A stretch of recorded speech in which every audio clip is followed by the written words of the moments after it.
Assalamualaikum warahmatullahi wabarakatuh. Alhamdulillah kita berjumpa lagi di channel Kabar Politik. Mudah-mudahan kita semua dalam keadaan sehat walafiat. Amin.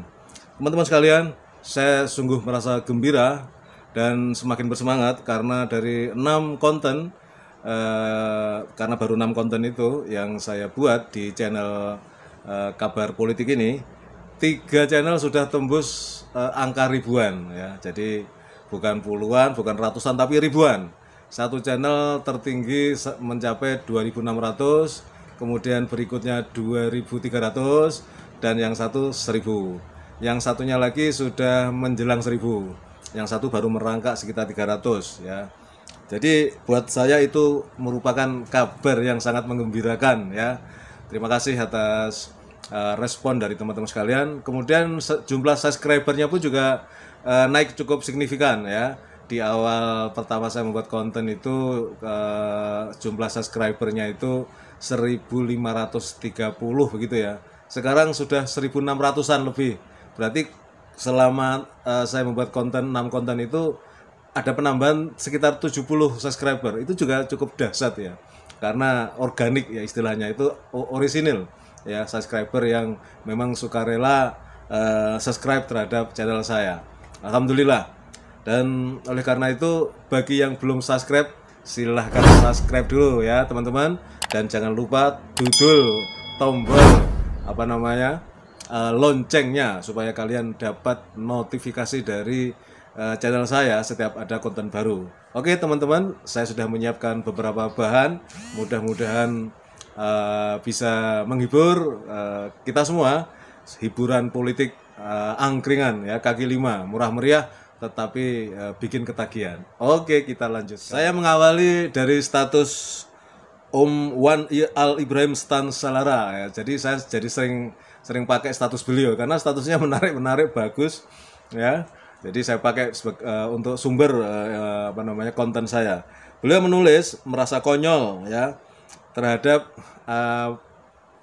eskalasi ataupun dinamika politik menjelang Pilpres 2024 ya. Disebutkan bahwa PS Prabowo Subianto ya, Pak Wowo ya, yang hobinya nyapres, yang sudah ketiga kalinya, ada kemungkinan beliau akan dipasangkan dengan putranya Pak D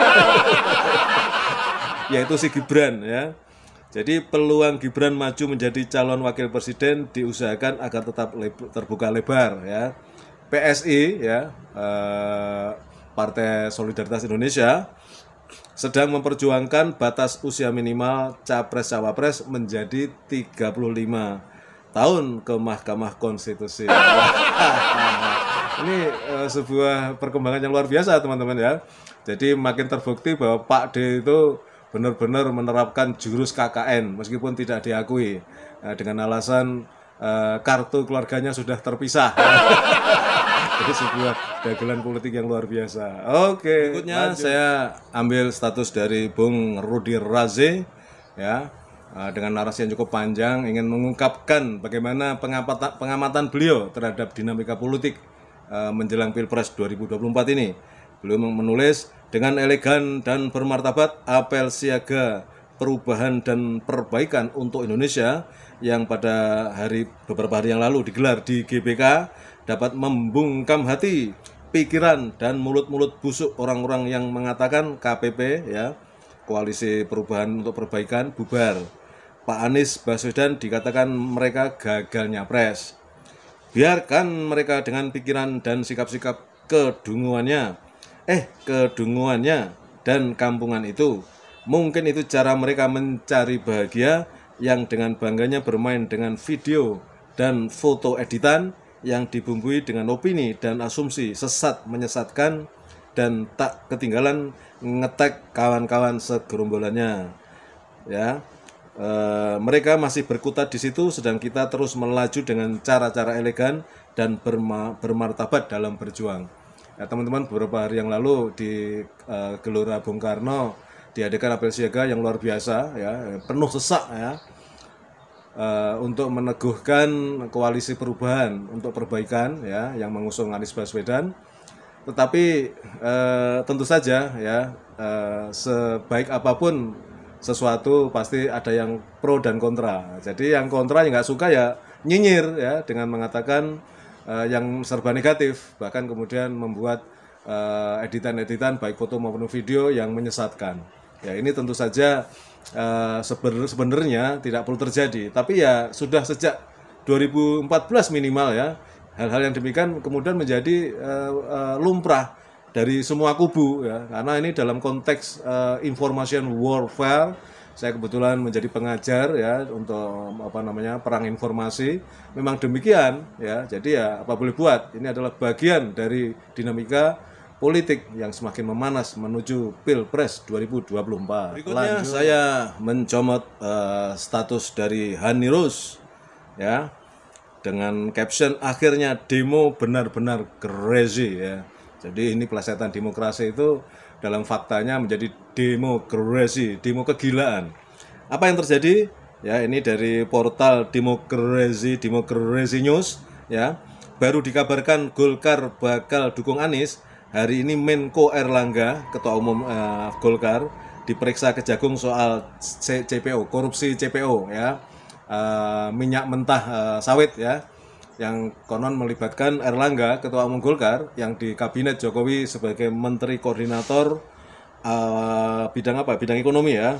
Dan ternyata seperti nasibnya Joni Plate, Menkominfo ya, dari Nasdem. Pokoknya siapa yang tidak sejalur atau sependapat, sehaluan dengan istana akan disikat habis ya. Kebetulan ini Pak Erlangga, Ketua Umum Golkar, yang kemarin di acara apel siaga Nasdem itu KPP, itu ada empat petinggi Golkar yang ikut hadir di situ. Ya, sehingga itu dianggap sebagai bentuk dukungan Golkar terhadap KPP yang mengusung Anies Baswedan. Nah, oleh karena itu kemudian maka hukum pun digunakan sebagai instrumen untuk menghabisi lawan. Ya, jadi seperti kita ketahui bahwa sesungguhnya pelaku korupsi ya, para koruptor itu justru banyak di pihak istana ya, tetapi tidak diapa-apain ya, tidak digubris, tidak di UT-UT ya, kira-kira begitu. Tetapi bagi pelaku korupsi yang diduga korupsi dari pihak yang berseberangan ya, maka akan disikat. Instrumen hukum akan bergerak dengan sangat cepat. Begitulah penguasa yang sangat represif ya terhadap warga negaranya ya. Jadi hukum tidak lagi di berpayung pada diktum equality before the law, bahwa hukum itu berlaku sama untuk semua orang ya. Ternyata tidak. Jadi bagi yang berseberangan hukum baru berlaku, tapi bagi yang satu grup, satu kubu ya, pelanggaran hukum tidak dianggap sebagai suatu pelanggaran. Menyedihkan. Berikutnya saya mencomot status dari Pak Lukman Adrian. Ini juga orang Jogja ya, beliau tinggal di kota gede ya, tetapi saya belum ketemu kopi darat belum ini. Tapi di dunia maya sudah saling menyapa ya. Jadi Pak Lukman Adrian ini membuat suatu status bahwa Indonesia negara yang gagal secara sistemik. Karena apa?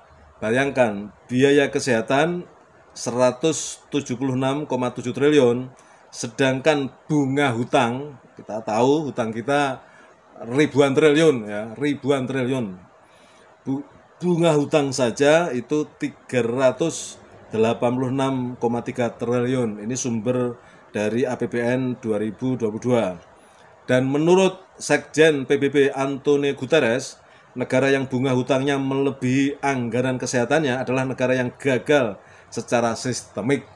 Jadi kita lihat menurut data ini ya, hampir 2 kali lipat ya, hampir 2 kali lipat. Biaya kesehatannya hanya 176,7 triliun, ini nggak tahu per bulan atau per tahun ini. Sementara bunga hutangnya 386,3 triliun. Nah, meskipun demikian ya, tetap saja bagi yang menganggap Pak D itu berhasil, memuja-muji ya, bahkan kemudian mendukung rencana yang kemudian gagal ya untuk berkuasa selama 3 periode. Tapi kemarin sudah kita bahas ya, 3 periode bisa beliau rasakan melalui boneka-bonekanya. Ya, jadi ini menunjukkan bahwa menurut standar PBB yang dikatakan oleh Sekjen Antonio Guterres, sesungguhnya negara kita disebut negara yang gagal secara sistemik ya, karena anggaran untuk kesehatan ya hanya separuh dari bunga saja, bunganya bukan pokoknya loh ya, bunga hutang kita ya.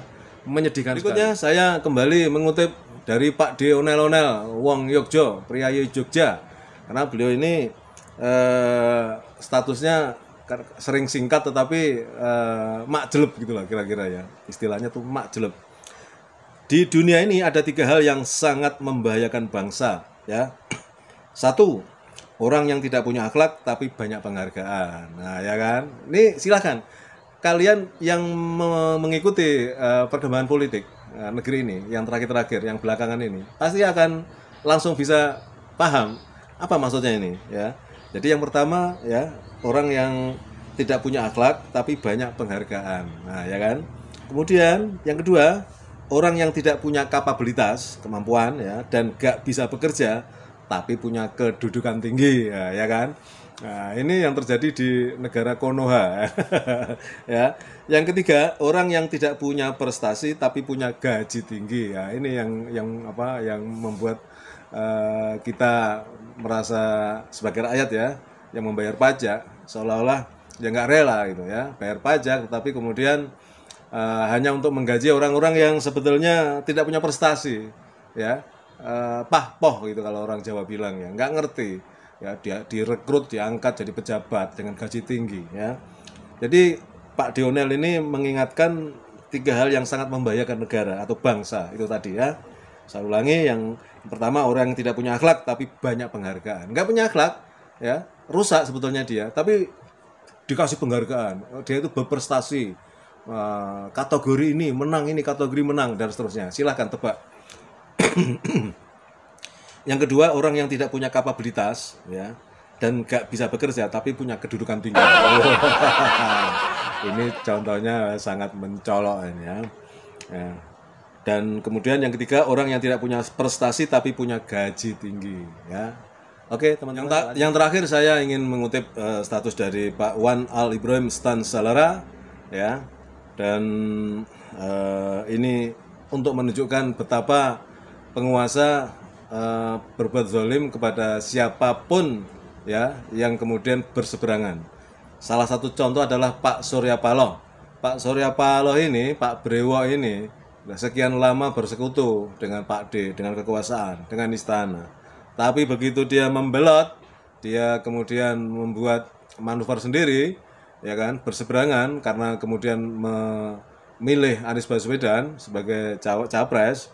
Maka kemudian Pak PS ini, ya saya Pak SP, ya, kebalikannya, Pak SP Surya Paloh ini dihabisi. Tetapi Pak Wan Al Ibrahim mengatakan, saya salut dengan Pak Surya Paloh. Jujur, terbuka, bicara apa adanya untuk rakyat. Lebih salut lagi karena Pak Surya Paloh secara implisit menyesal pernah terpukau dengan narasi Pak Jokowi tentang revolusi mental yang menjadi ideologi kerjanya. Nasdem katanya mendukung habis-habisan Pak Jokowi.